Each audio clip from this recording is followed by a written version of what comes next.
வணக்கம் நண்பர்களே, நாம இந்த வீடியோவில் என்ன ஒரு முக்கியமான தகவலை பற்றி பார்க்க போகிறோம் அப்படின்னு சொல்லிட்டு பார்த்தீங்கன்னா, தாவேக தலைவர் விஜய் அவங்களுடைய மனைவியான சங்கீதா விஜய் வந்து கொடுத்துருக்கிற இன்னைக்கு விவாகரத்து வழக்கு தான்.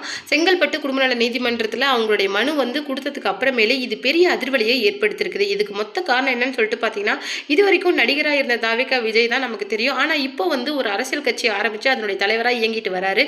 கிட்டத்தட்ட 8 மாதங்களாக தாவேகாவோட நடவடிக்கைகளில் எல்லாருமே ரொம்ப உணுப்பாக கவனிச்சிட்டு வரதுக்கு காரணம் 2026 எலெக்ஷனில் தாவேகா மிகப்பெரிய அளவில் வந்து வெற்றி வாய்ப்பு இருக்குது அப்படிங்கிற அந்த கருத்து கணிப்பு தான் அவருடைய நடவடிக்கைகளை இந்த அளவுக்கு ரொம்ப கவனிக்கிறதுக்கு காரணமே அதுதான். ஏன்னா இளைஞர்களோட மொத்தம், அதாவது கிட்டத்தட்ட 70% இளைஞர்களுக்கு மேலே வந்து இன்னைக்கு தாவேகா பக்கம் வந்து நிற்கிறாங்க அப்படிங்கிறது தான் ஒரு நிதர்சனமான உண்மை. ஏன்னா இளைஞர்கள் வந்து அதிகபட்சம் வந்து இப்போ தளபதியோட ஃபேனாக இருக்காங்க அப்படிங்கிறத தாண்டி வந்து இன்னைக்கு வந்து அவர் ஒரு அரசியல் முனைப்பு காட்டுறாரு அப்படிங்கிறத அவங்க எப்படி ஆதரிக்காமல் போவாங்க. இளைஞர்களோட மொத்த எழுச்சியாக தான் இன்னைக்கு வந்து தாவேகா தலைவர் விஜய் வந்து இந்த அரசியல் முன்னெடுப்பை வந்து ரொம்ப ஃபாஸ்ட்டாக பண்ணிட்டு வராரு.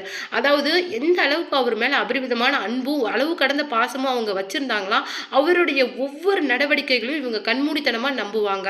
அந்த அளவுக்கு வந்து அவர் நமக்கு கண்டிப்பாக ஏதாவது செய்வார், இந்த 70 ஆண்டு கால வாழ்க்கையை கண்டிப்பாக ஒரு புதுசாக மாற்றி தருவார் அப்படிங்கிற, அதாவது அப்படியே 100% மாற்றிடுவார் அப்படின்னு சொல்லிட்டு நம்ம ஒரு விஷயத்த சொல்ல முடியாது. ஏன்னா யாராலையுமே வந்து அந்த 5 ஆண்டு காலம் அவங்க சீட்டில் வந்து உட்காந்தாலுமே அப்படியே கிட்டத்தட்ட இந்த 70 வருஷ அரசியலையே மாற்றி போட்டுருவாங்க ஒரே வருஷத்தில் அப்படிங்கிறது நினைக்கிறது அதுவே ஒரு பெரிய முட்டாள்தனம். இப்போ நீங்கள் வந்தீங்க, நீங்கள் என்ன பண்ணினீங்க அப்படின்னு ஒரு சிலர் வந்து கேள்வி கேட்க தயாராக இருப்பாங்க. ஆனால் ரொம்ப ஒரு முக்கியமான விஷயம் என்னன்னு சொல்லிட்டு பார்த்தீங்கன்னா, இது வரைக்கும் சரி செய்யப்படாமல் கிடப்பில் கிடக்கிற நிறைய பிரச்சனைகள், கஜானாவில் இருக்கிற பணம், இதெல்லாம் வந்து ஒரு தலைவன் நோட்டை இடுவான்.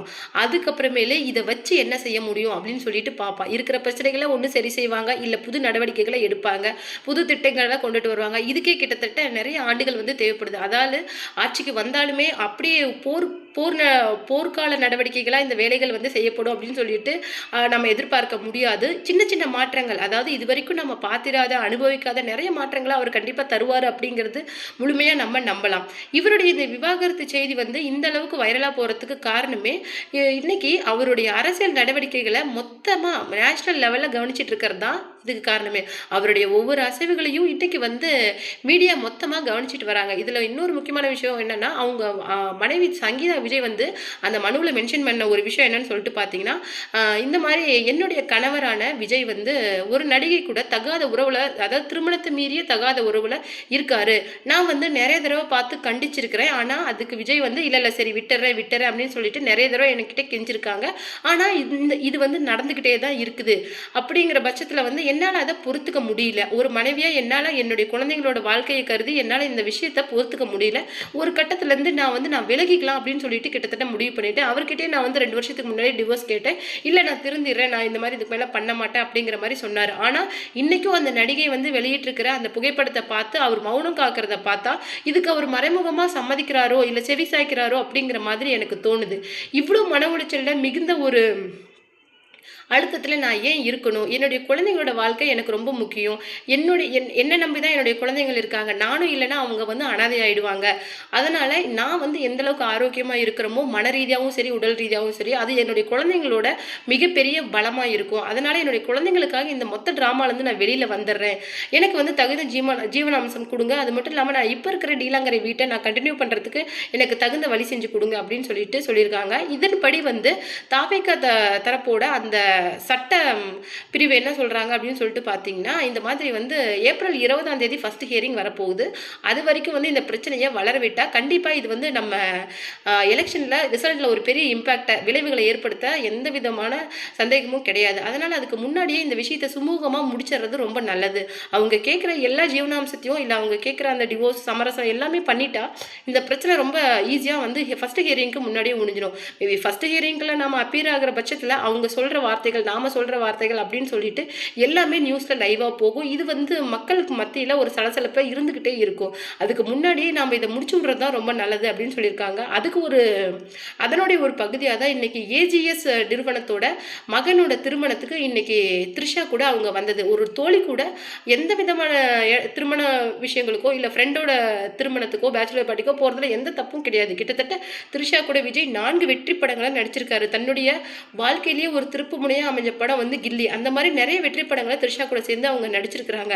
அப்படிங்கிற பட்சத்தில் த்ரிஷாவே என்ன சொல்லியிருக்காங்க அப்படின்னு சொல்லிட்டு பார்த்தீங்கன்னா, நடிகர் விஜய் வந்து எனக்கு ஒரு தொழில் ரீதியான நண்பரை தவிர வேற எதுவும் கிடையாது. எங்களுக்குள்ள வேற எந்த விதமான வேற உறவுகளும் கிடையாது. இதுக்கு வந்து இந்த உறவுக்கு நீங்கள் வேற ஏதாவது பெயர் சுட்டி பார்க்கணும்னாலும் அதுக்கு நான் ஒன்றும் பண்ண முடியாது அந்த மாதிரி சொல்லியிருக்காங்க.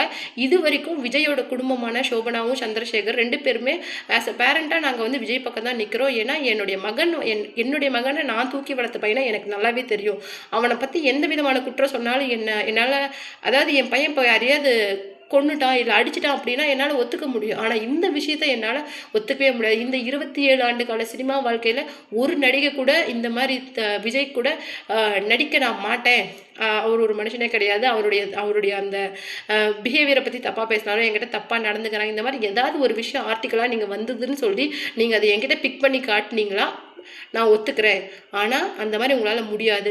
இந்தியாவிலேயே கிட்டத்தட்ட விஜய், அஜித் குமார் இவங்க 2 பேருக்கு கூட தான் சேஃபாக நடிக்க முடியும், கம்ஃபர்ட்டாக நடிக்க முடியும்னு சொல்லிட்டு எத்தனையோ இன்னைக்கு உச்சபட்சமாக இருக்கிற நடிகைகள், அதாவது இன்னைக்கு தமிழ் சினிமாவில் அறிமுகமாகி இன்னைக்கு பாலிவுட் வரைக்கும் கலக்கிட்டு இருக்கிற எல்லா நடிகைகளும் சொன்ன ஸ்டேட்மெண்ட் வந்து இது. அவ்வளோ சீக்கிரம் ஒரு நடிகை வந்து இந்த ஸ்டேட்மெண்ட்டை கொடுக்க மாட்டாங்க. இது வந்து எவ்வளோ பெரிய பிரச்சனை ஏற்படுத்தும்னு சொல்லிட்டு அவங்களுக்கே தெரியும்.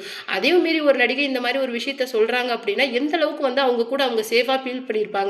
ஸோ வந்து ஒரு நடிகை கூட ஒரு நடிகை ஃப்ரெண்ட்ஷிப் அப்படிங்கிறது இன்னைக்கு சகஜம்.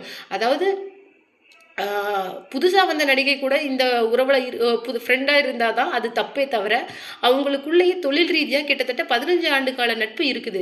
ஸோ இது வந்து எப்படி ஒரு தகாத உறவாக ஆகும்? இது வந்து கம்ப்ளீட்டாக வந்து ஒரு அறியாமையின் பேரில் தான் இந்த விஷயம் நடந்திருக்குது. இதை நான் அப்படி தான் பார்க்குறேன். சங்கீதா வந்து இந்த விவாகரத்தை வந்து என்ன ஒரு விஷயத்தில் கேட்குறாங்க, அறியாமையின் பேரில் தான் கேட்குறாங்க அப்படிங்கிறத என்னால் நல்லா புரிஞ்சுக்க முடியுது. விஜய் வந்து சின்ன வயசில் நிறைய கஷ்டங்களை வந்து பார்த்துருக்கான். அவனுடைய தங்கச்சி இறந்தது, அதுலேருந்தே அவன் வந்து லோன்லியாகவே வளர்ந்துருக்கான். அதிகபட்சம் அவன் ஒர்க்குனா ஃபோக்கஸ் பண்ணுவான். அவனுக்கு ஒரு விஷயம் பிடிச்சிருச்சு வேணும் அப்படின்னா அதுக்காக ரொம்ப கஷ்டப்படுவான். இந்த மாதிரி வந்து இருக்கிற ஒரு பையனால் இன்னொரு விஷயம் வந்து நட்புக்கு வந்து ரொம்ப மரியாதை கொடுப்பான், மரியாதை முக்கியத்துவம் கொடுப்பான். ஒரு பர்சன் வந்து அவனுக்கு பிடிச்சி போச்சுன்னா சரி, அவ்வளோ சீக்கிரம் விஜய்க்கு வந்து யாரையும் பிடிக்காது. ஆனால் பிடிச்சி போச்சுன்னா அவங்களுக்காக எதை வேணாலும் கொடுக்க தயாராக இருப்பான். அவங்கள ஒரு நாளும் கஷ்டப்படுத்தி பார்க்கணும்னு நினைக்க மாட்டான். ஏன்னா இப்போ என்னுடைய தங்கச்சியாக இருக்கட்டும், இல்லை வந்து எங்கள் சைடு ரிலேட்டிவ்ஸாக இருக்கட்டும், யாருமே விஜய் பற்றி கேட்டால் விஜய் மாதிரி ஒரு ஜெம் பர்சனை யாரும் எங்கேயும் பார்க்க முடியாது அப்படின்னு தான் சொல்லுவாங்க. அதுக்கு காரணம் விஜய் வந்து மற்றவங்க கிட்ட பழகிறது விதம் தான். அவ்வளோ அமைதி, அவ்வளோ நேர்மை, அவனுடைய நட்பு, அந்த உறவுல ஒரு லாயலிட்டி இருக்கும். அது வந்து அவ்வளோ சீக்கிரம் யாருக்குமே கிடைக்காது. அப்படி ஒரு நபருக்கு அவன் கொடுத்துருக்கான் அப்படின்னா அவங்க எந்த அளவுக்கு அவன் லைஃப்ல முக்கியமானவங்களா இருப்பாங்க, அந்த அளவுக்கு தான் சங்கீதா விஜய். ஆனால் இது வந்து இந்த விஷயம் வந்து இப்படி இருக்கிறது எங்களுக்கு ரொம்ப கஷ்டமாக இருக்குது. இது வந்து மகனோட வாழ்க்கை, மருமக மற்றும் இந்த குழந்தைங்களோட வாழ்க்கைலாம் என்ன ஆகும் அப்படிங்கிறது எங்களுக்கு ரொம்ப கவலையாக இருக்குது. அவங்க ஒன்று சேரணும் அப்படிங்கிறது தான் எங்களுடைய அதிகபட்ச ஆசையே. ஆனால் இன்னைக்கு விஜய் போயிட்டுருக்கிற பாதை வந்து யாருமே தேர்ந்தெடுக்க பயப்படுற ஒரு பாதை. ஆனால் அதில் அவன் பயணிக்கும் போது அவனுக்கு நாங்கள் முழு சப்போர்ட்டை தான் கொடுக்கணுமே தவிர அவருக்கு வந்து நாங்கள் எந்த விதமான தொந்தரவோ இல்லை கடின கஷ்டங்களையோ கொடுக்க நாங்கள் விரும்பலை. அவன் எந்த முடிவு எடுத்தாலும் அதில் எங்களுக்கு எந்த விதமான பிரச்சனையும் கிடையாது. அவன் ஏன்னா ஒரு முடிவு எடுக்கிறதுக்கு முன்னாடி விஜய் வந்து 1000 தடவை யோசிப்பான். அந்த முடிவை எடுத்ததுக்கு அப்புறம் இப்படி எடுத்துட்டுமே அப்படின்னு சொல்லிட்டு ஒரு தடவை கூட யோசிக்க மாட்டான். அவனுடைய இப்பத்திய முடிவும் சரி, இப்போ இந்த அரசியல் நடவடிக்கையாக இருக்கட்டும், இந்த சமரச முடிவாக இருக்கட்டும், இல்லை விவாகரத்தை பற்றி அவன் என்ன யோசிக்கிறானோ அது வந்து அவனுடைய நீண்ட கால முடிவாக தான் இருக்கும்.